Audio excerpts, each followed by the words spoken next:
welcome back to the channel. Today I've got a different video for you guys. I'm going to show to you what I've got on my Nintendo Switch and my thoughts on the games that I've got on the Switch. I bought myself this Nintendo Switch last year as a reward for graduating. After 5 years of hard work, I finally became an engineer, so I had to get a nice gift for myself. I've always liked playing video games, but I never actually bought myself a console or actually owned a console besides a PlayStation 1, I think. And I've been having a great time with my Nintendo Switch. I've got 20 games so far. I have 4 physical and the rest is all digital. I usually tend to finish the games before moving on to the next one, but there are some games that I bought because there were some discounts on the eShop that I haven't got to play yet.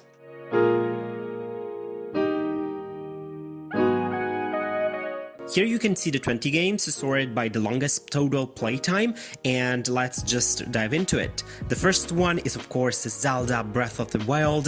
This was the very first game on my Nintendo Switch and my very first Zelda game ever, and I had an awesome time with it. I spent more than 130 hours and I do not regret any single hour of those. Probably the thing that I like the most about the game is how free you are to do whatever you want to do and how enjoyable the whole exploration is.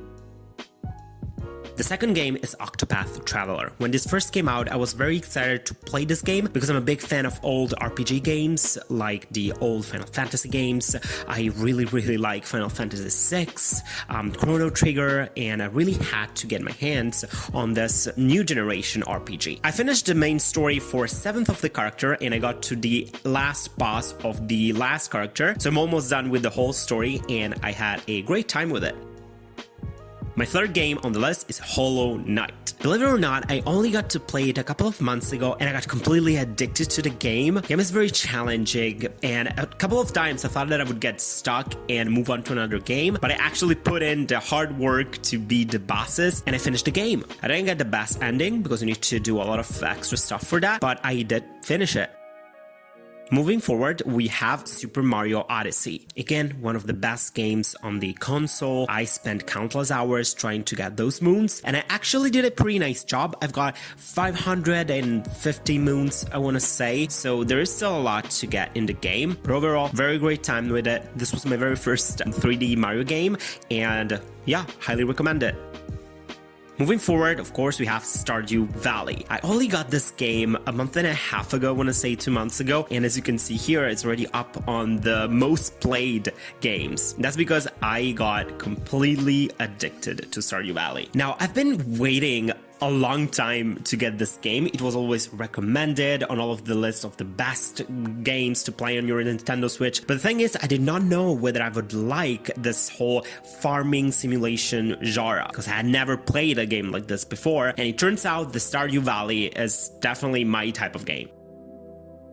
The next game on the list is My Time at Portia, and this is the game that I'm currently playing besides Stardew Valley. And I actually got it because online the reviews described it as a 3D version of Stardew Valley. The game does have some technical issues on the Switch, but besides those issues, I'm actually having a pretty nice time with My Time at Portia. So if you're into the farming simulation and you want to have a 3D version of that, definitely go for My Time at Portia. I do recommend it.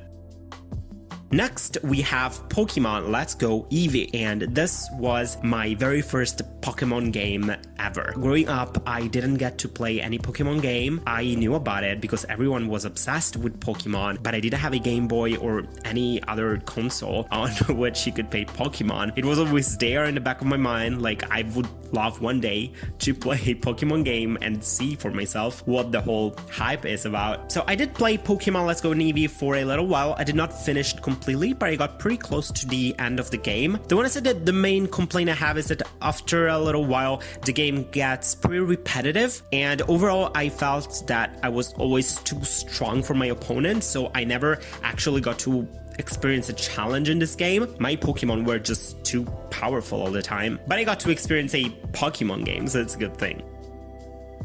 Next on our list, we have Celeste, which is one of my favorite games on the console, and I believe one of the best platformer of recent times. Celeste was extremely challenging, but I kept pushing forward, and I can say that I had one of the most rewarding experiences with this game. Also, I really love the pixel art in this game, and I'm learning a ton from the creator of Celeste in terms of how to do pixel art for my own game.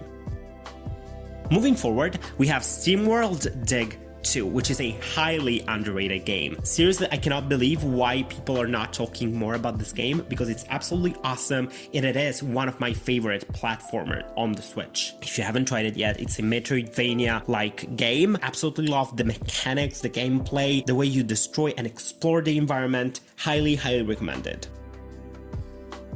Moving forward, we have Undertale. This is a game that so many people kept on telling me to download and play, but I just did not know what the game was about. So at some point, I just told myself to download it and see it for myself. Up till today, I'm still obsessed with the soundtrack from Undertale. I listen to the Undertale soundtrack on a daily basis. At work, whenever I need some motivation, I just put on the boss themes, and that helps me get a lot of work done. Great game, very original, very different from whatever I had played before.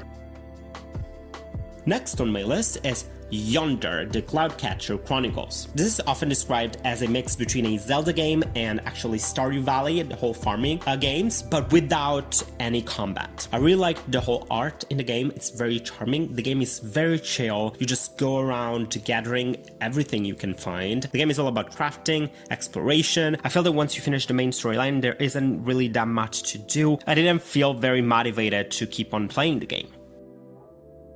Next, we have The Way Remastered. The Way is a puzzle game with some platforming aspects to it. I got pretty far in the game, but I didn't get to finish it just because I got stuck at some more complex puzzles. I really like the story and the art. I do believe that some puzzles are pretty hard to complete because of how the gameplay is handled, at least in the Switch. Sometimes some puzzles are a little bit frustrating or not clear, so you may need to look it up on the internet. But besides that, if you're into puzzle games, I highly recommend playing The Way. The next game on the list is Owlboy. I actually got the physical copy of Owlboy, and I have not yet played a lot of it. I've just played a couple of hours to see what the game looks like and what the gameplay is, and I really like it. I really do look forward in 2020 to actually play through the game till the end. The game looks absolutely stunning, and it is a very good reference for someone like me who's actually learning pixel art.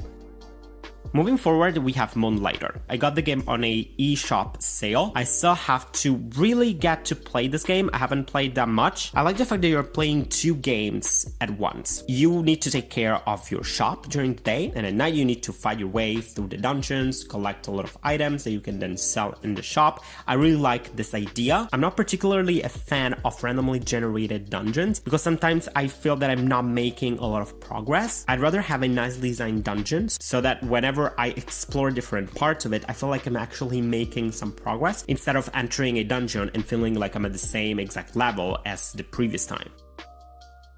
The next game on the list is Deltarune Chapter 1. Of course, after playing Undertale, I had to check out Deltarune. The game feels pretty different compared to Undertale. The gameplay is very different. You can finish this in a couple of hours and then you can wander around to see a little bit more of what Deltarune can offer. Besides that, I'm pretty excited to see the final game when it actually releases.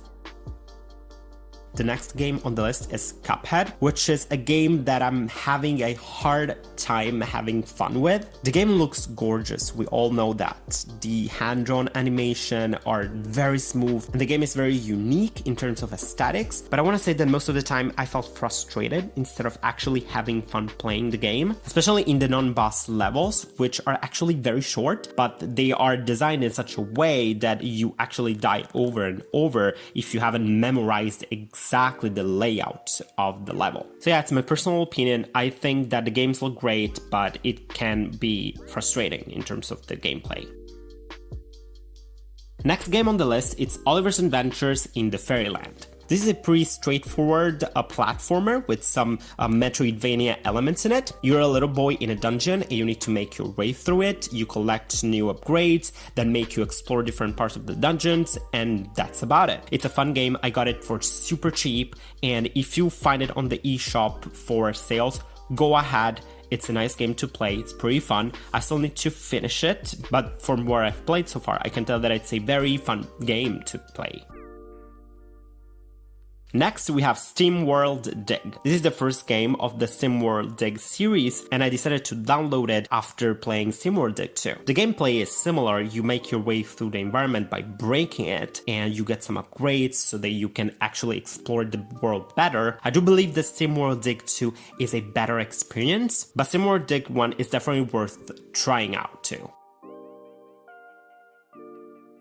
The last two games on my list, Rime and CRYPT of the NECRODANCER, are two of the games that I barely played. I just bought them on the eShop during a sale, and I need to actually get and play them. I played a little bit of Rime, and I was a bit sad to see that there are some technical issues in the Switch version. Had I known it in advance, I probably would not have played the game, but I really look forward to play it anyways, because I really like the style. I really like the fact that you're playing puzzles and you are in these sort of ruins, temples, and I really like the setting of the game. As for CRYPT of the NECRODANCER, again, I bought it for super cheap on the eShop, and I like the idea of combining music with the gameplay, so yeah, when I actually get to play it, I'll let you guys know what I think about it.